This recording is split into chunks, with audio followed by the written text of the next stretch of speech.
Well, our passage today is taken from the Gospel according to Matthew, chapter 2, verses 13 through 23. In some traditions, they always celebrate, might seem like an odd word, but they always mark the fourth day of Christmas, which is yesterday, as the day of commemorating the slaughter of the innocents, which is when Herod has all the babies murdered. Because he's looking for the Christ child, and that's our not terribly happy story for today from the Gospel according to Matthew. Now, after they had left, an angel of the Lord appeared to Joseph in a dream and said, "Get up, take the child and his mother and flee to Egypt, and remain there until I tell you, for Herod is about to search for the child to destroy him." Then Joseph got up, took the child and his mother by night, and went to Egypt, and remained there until the death of Herod. This was to fulfill what had been spoken by the Lord through the prophet, "Out of Egypt I have called my son." When Herod saw that he had been tricked by the wise men, he was infuriated, and he sent and killed all the children in and around Bethlehem who were 2 years old or under, according to the time that he had learned from the wise men. Then was fulfilled what had been spoken through the prophet Jeremiah. A voice was heard in Ramah, wailing and loud lamentation, Rachel weeping for her children. She refused to be consoled because they are no more. When Herod died, an angel of the Lord suddenly appeared in a dream to Joseph in Egypt and said, "Get up, take the child and his mother and go to the land of Israel, for those who were seeking the child's life are dead." Then Joseph got up, took the child and his mother, and went to the land of Israel. But when he heard that Archelaus was ruling over Judea in place of his father Herod, he was afraid to go there. And after being warned in a dream, he went away to the district of Galilee. There he made his home in a town called Nazareth, so that what had been spoken through the prophets might be fulfilled. He will be called a Nazarene. Well, it's an interesting story. There's a lot of politics involved there, but there's a lot of what I want to talk about is this idea of having plans and knowing what to do. This year, by the way, today's the last weekend of the regular season of the NFL, which is kind of it's often an important day for me. This year, not so much. I haven't mentioned the Bears very much this year at all because they're having a reasonably bad season. But last year in one of my messages, I showed this picture of the coach of the Bears, rookie coach last year, and he was studying his play chart. Okay, so they have this laminated sheet with their strategy for the game, their game plan, and he's looking at the chart. And it was just because he had this slogan on there on his chart that was visible to everybody, and I was talking about that. But that play chart thing's kind of interesting because I remember watching a game. I don't know how many of you are football fans, but the team had gotten themselves into a pickle. It was third down and 32 yards to go. And if you're a football fan, you understand how hopeless that is. If you are not a football fan, just know that that's a really bad situation to be in, okay? So it's third down, 32 yards to go, and the coach is on the sideline calling it, and he's looking at his chart. And the announcer goes, "I don't know what he's looking for. There's no play for that on his chart." Okay? You know, it's just, there's nothing you can do. You don't plan for it. It's not going to happen. It's kind of hopeless. And when you get to that circumstance, when you get to that place where you just don't know what to do, there's no play on the chart for the situation that you're in, often that's the only time we start to turn to God. I mean, even in football, when do they call it a Hail Mary? When it's basically hopeless at the end of the game, right? And you have nothing else to do but just heave it up there and hope that something happens. Yes, finally, in that hopeless situation, you have the Hail Mary, all right? You're just going to turn it over to God. But sometimes I think that we end up in situations where we think we can't see a plan, where we think we can't see what it is that we're supposed to be going, and sometimes that's because we aren't looking with the right mindset.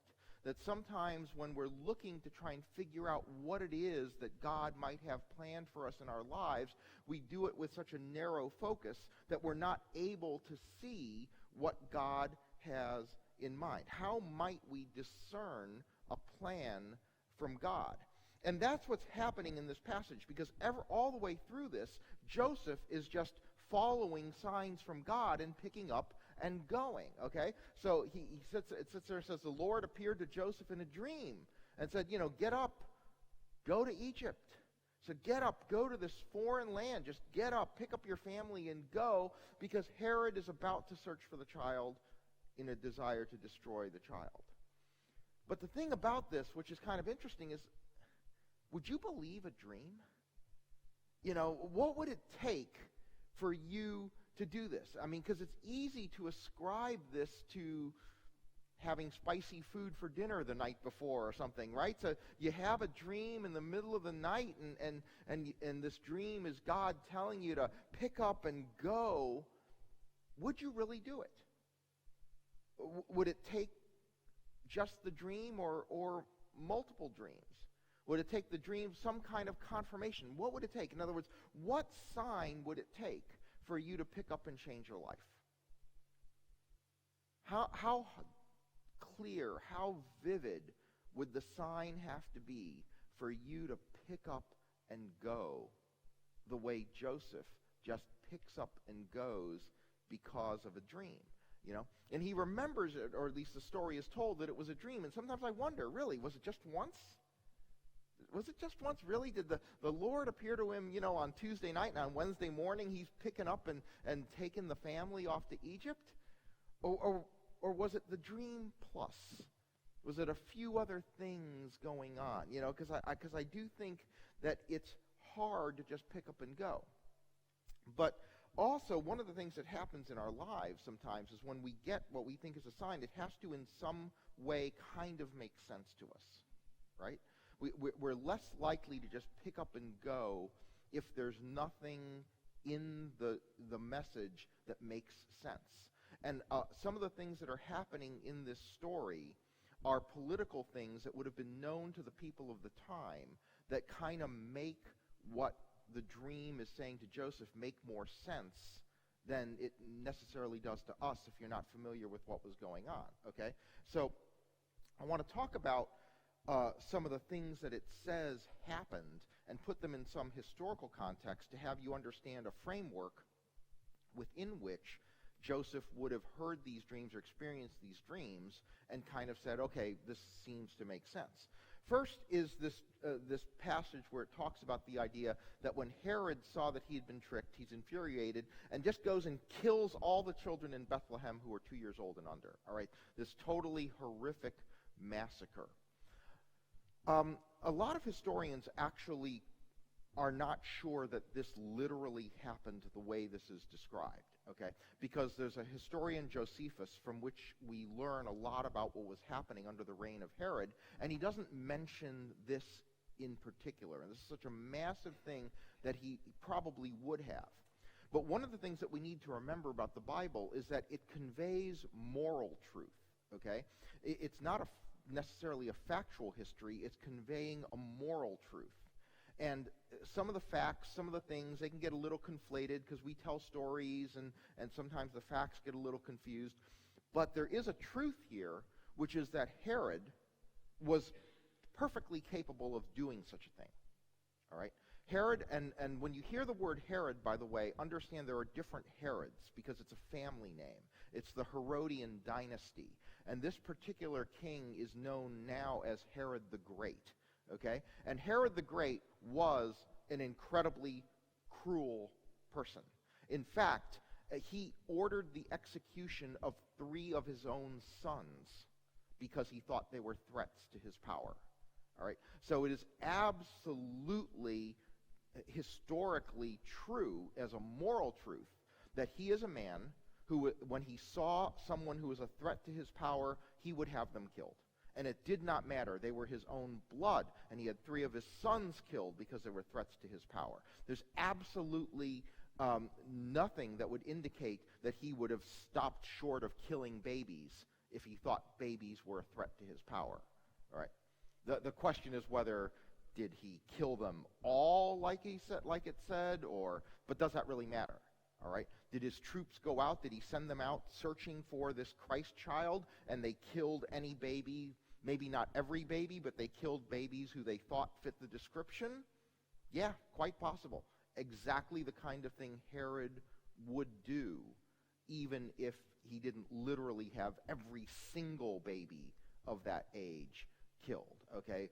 So the fear of Herod was absolutely justifiable. It would have made sense. Get out of here, because this baby is going to be perceived as a threat to Herod, and you know what Herod does to people that he thinks are threats. He murders them without thought. But then he dies.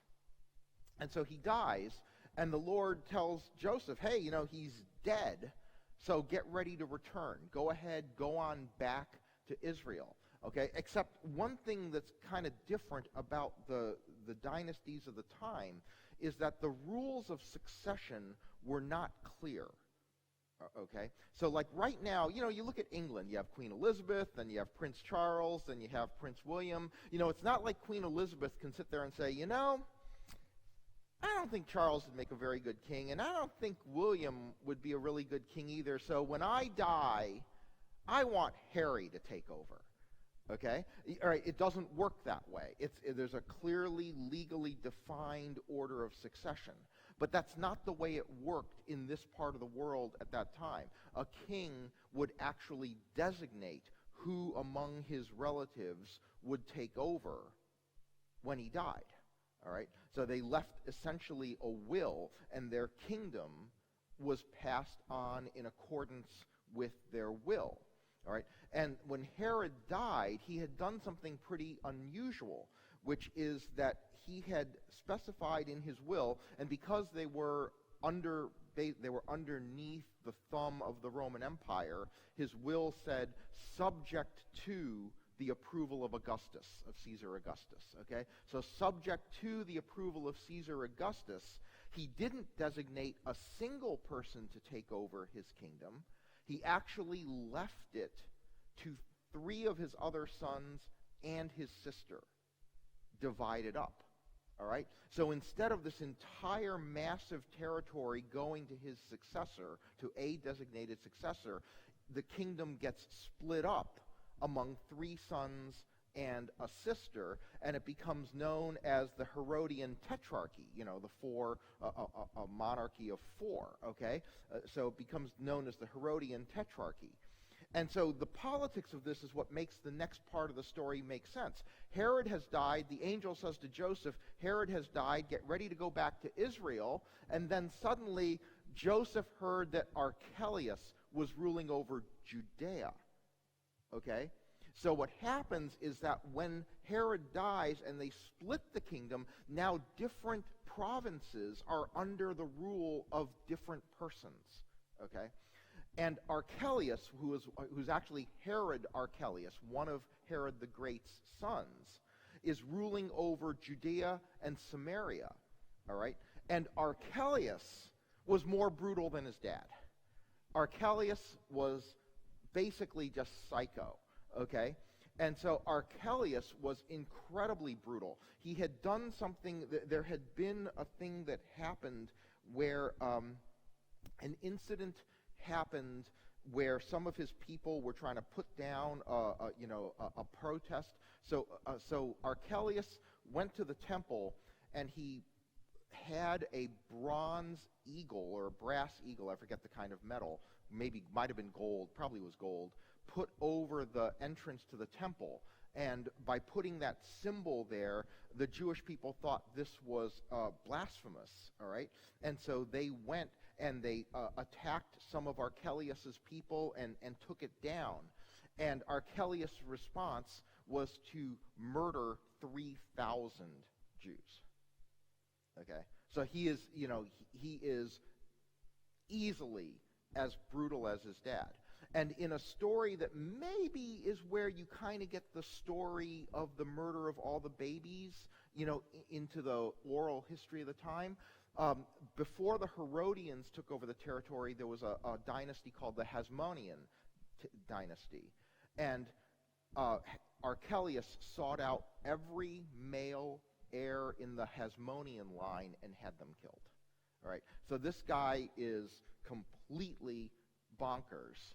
And So much so that about within 10 years, the Romans deposed him as the ruler because there were so many complaints. You know, the Romans just wanted peace and quiet. If you're going to rule the area, we want it peaceful. We want people submitting. They were getting so many complaints, so much of a threat of revolution by the people, by the Jewish people in Judea against Archelaus because he was so cruel that within 10 years, the Romans had deposed Archelaus and said, we're just taking over directly, and they started appointing Roman governors over the province and not having the king run it, okay? And at that point, that's how you end up with Pontius Pilate.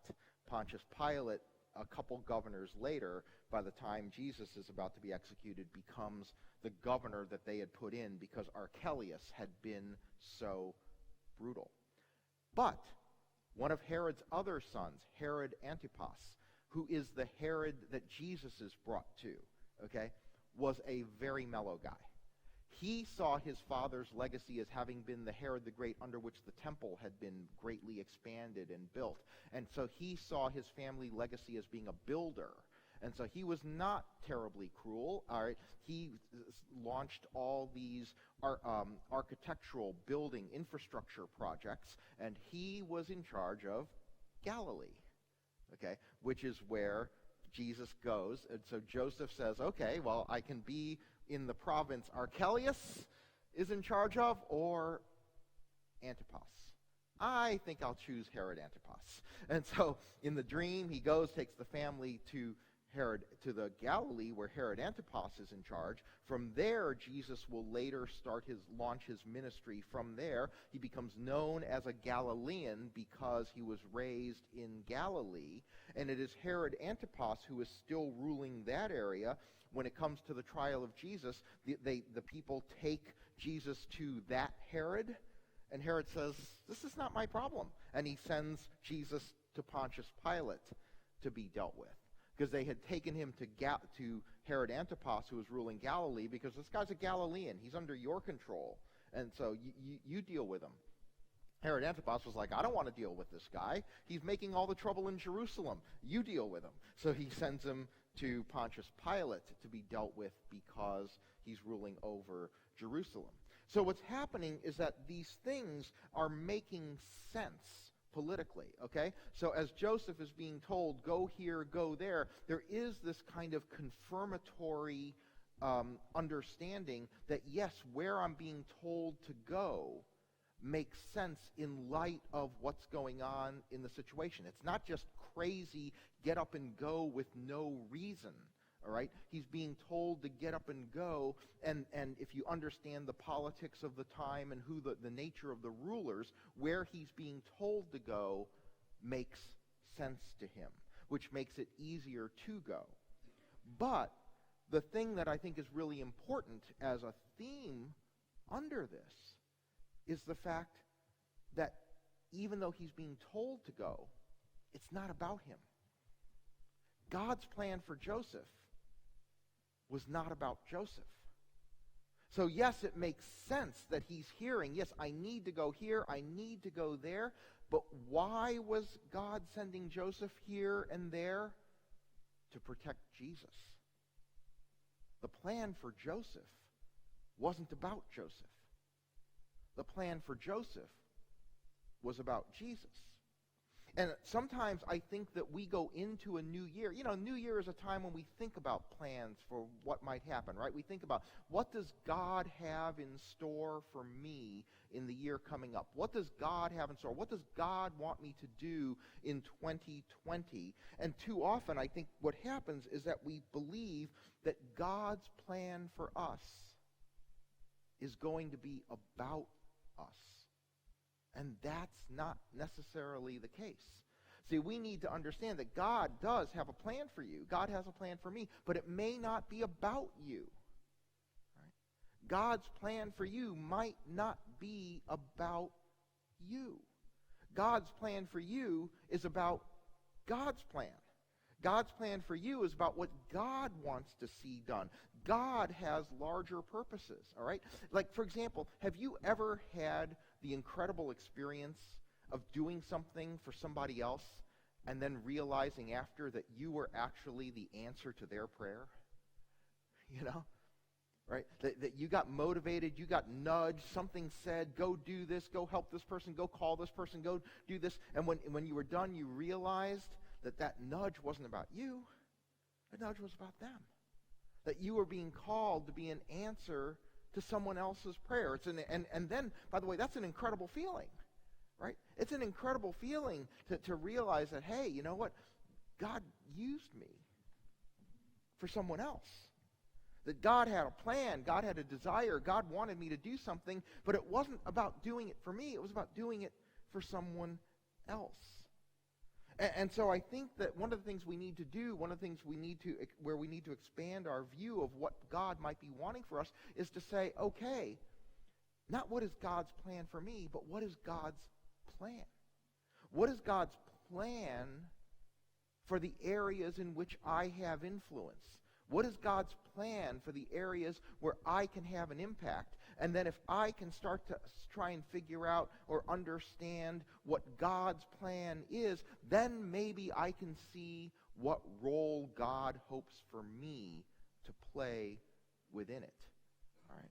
So I think one of the ways in which we can expand how we look at the idea of asking, what does God want me to do in the year ahead, is to say, what might God want